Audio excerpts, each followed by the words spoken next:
Assalamualaikum warahmatullahi wabarakatuh. Hello everyone. Introducing myself, my name is Lugas Syurat Muzaki with NPM 244-1118 from Manajemen KS 24B.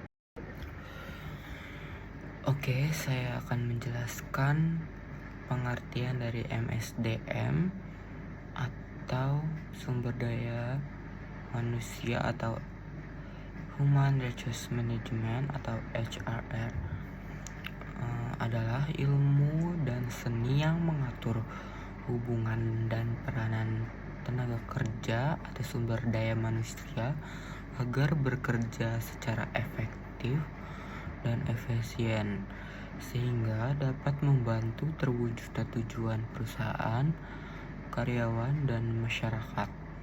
Pada dasarnya, MSDM adalah proses sistematis dan strategis yang berkaitan dengan pengelolaan orang-orang yang bekerja di suatu organisasi. Selanjutnya, saya akan menjelaskan tujuan-tujuan MSDM. Tujuan yang pertama itu adalah tujuan organisasional. Tujuan utama ini adalah untuk memastikan bahwa fungsi dan kegiatan sumber daya manusia berkontribusi secara efektif pada pencapaian sasaran, strategi, dan efektivitas organisasi secara keseluruhan. Yang pertama itu ada dukungan strategis bisnis. Ini memastikan perusahaan memiliki tenaga kerja yang kompeten, termotivasi, dan terstruktur untuk melaksanakan strategi bisnis, baik itu strategi pertumbuhan, efisiensi biaya, atau inovasi. Dan yang kedua itu ada efisiensi dan produktivitas, menyediakan dan mengembangkan karyawan sehingga mereka dapat bekerja pada tingkat produktivitas dan efisiensi yang optimal. Yang kedua itu ada tujuan fungsional. Tujuan ini berkaitan dengan pemeliharaan dan evaluasi kontribusi departemen sumber daya manusia itu sendiri dalam organisasi. Yang pertama ada pengelolaan SDM. Mengelola dan mengembangkan SDM dengan sumber daya, anggaran, staf, dan sistem yang dimiliki secara efisiensi dan seimbang. Yang kedua itu pelayanan. Pelayanan ini menyediakan dukungan untuk efektivitas dan responsif kepada manajer, line user, dan karyawan. Dalam hal ini kebijakan dan praktis SDM. Yang ketiga ada tujuan sosial. Tujuan ini menekankan pada tanggung jawab sosial dan etika organisasi terhadap karyawan dan masyarakat luas. Yang pertama ada kepatuhan hukum, memastikan semua praktik MSDM mulai dari rekrutmen hingga pemutusan hubungan kerja mematuhi undang-undang ketenagakerjaan yang berlaku, menghindari diskriminasi, dan menjaga keselamatan kerja. Selanjutnya ada kesejahteraan, mengembangkan program-program yang memberikan manfaat bagi masyarakat seperti peningkatan kualitas hidup karyawan dan keluarganya. Yang ketiga dan yang terakhir itu ada etika dan berkelanjutan, mendorong praktik kerja yang etis, inklusif, dan mendukung keberlanjutan bisnis jangka panjang. Yang terakhir itu ada tujuan personal. Tujuan ini berfokus pada pemenuhan kebutuhan dan perkembangan individual karyawan. Pertama itu kepuasan kerja atau job satisfaction. Ini menciptakan lingkungan kerja yang kondusif, memberikan kompensasi yang adil dan pengakuan sehingga meningkatkan kepuasan dan loyalitas karyawan.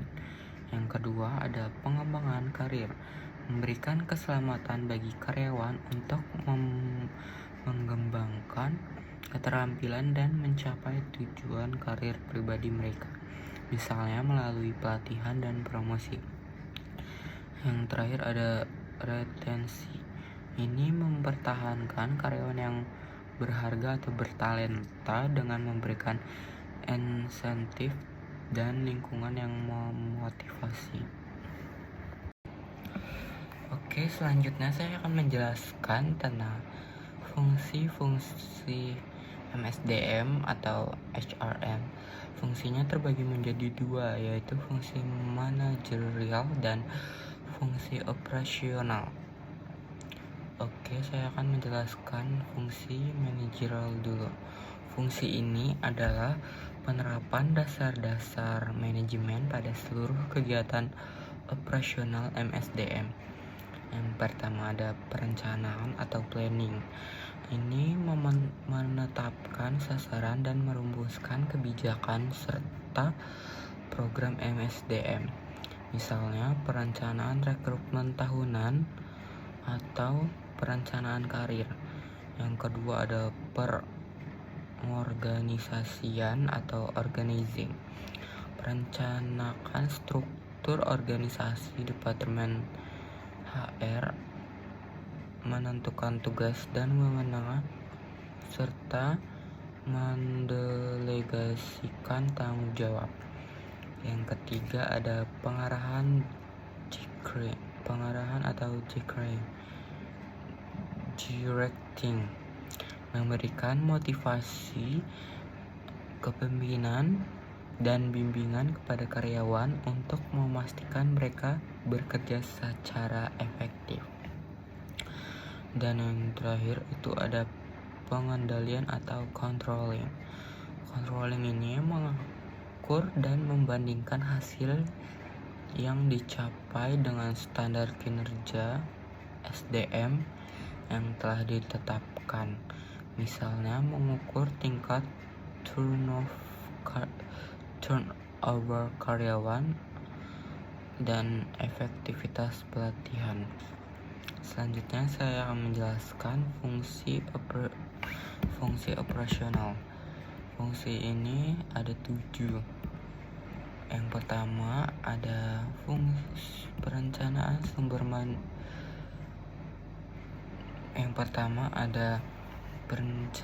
sumber daya manusia atau human resource planning. Tujuannya adalah memastikan organisasi memiliki jumlah dan jenis karyawan yang tepat di tempat yang tepat dan pada waktu yang tepat untuk mencapai tujuan organisasi. Yang kedua ada pengadaan sumber daya manusia atau staffing. Fungsi ini mencakup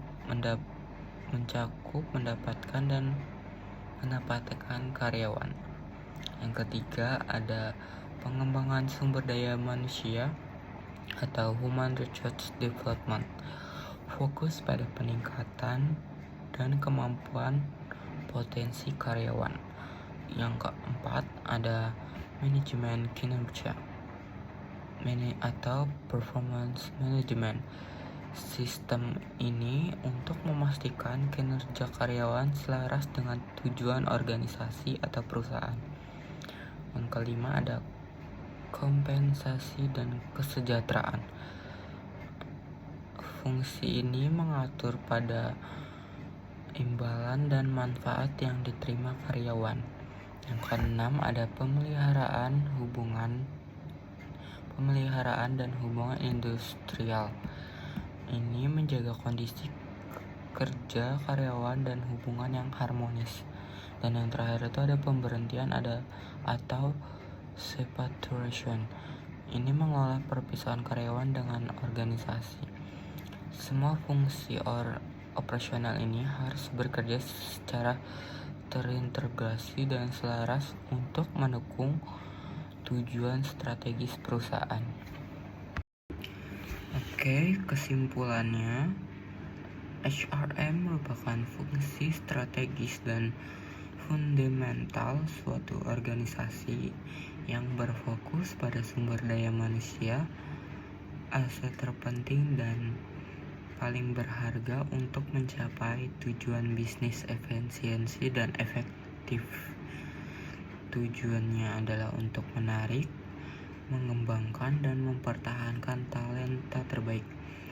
Inti dari HRM adalah melaraskan kepentingan karyawan dengan strategis bisnis untuk mencapai efektivitas dan keunggulan kompetitif organisasi. I think that's enough for today video presentation. Thank you. Wassalamualaikum warahmatullahi wabarakatuh.